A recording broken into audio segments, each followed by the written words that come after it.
बातमी जालन्यातून. जालन्यामध्ये 680 kilo plastic जप्त केलाय. महानगरपालिकेनं सलग दुसऱ्या दिवशी कारवाई सुरूच ठेवलेली आहे. दुकानदाराला 5,000 रुपयांचा दंड सुद्धा ठोठावलाय. याआधी आणखी एका दुकानावर कारवाई केली होती. तिथून सुद्धा प्लास्टिक जप्त केला गेला होता आणि दुसऱ्या दिवशी कारवाई सुरू ठेवत आणखी एका दुकानातून प्लास्टिक जप्त केलाय. या दुकानदाराला 5,000चा दंड ठोठावलाय.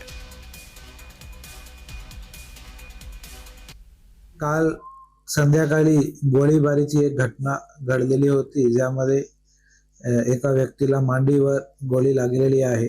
त्याची ताबडतोब दखल घेऊन पोलिसांनी अटेम्प्ट टू मर्डर चा गुन्हा दाखल केलेला आहे. आर्म्स ऍक्ट वगैरे सगळे सेक्शन लावून आरोपीची शोधसाठी 3 टीम आम्ही लावलेली आहे. LCBची पण त्याच्यामध्ये पथक आहे, लोकल पोलीस स्टेशनचा आहे, DYSP पथक आहे आणि लवकरात लवकर आरोपीला अटक केला जाईल आणि त्याच्यावर कठोरतम कारवाई केली जाणार आहे.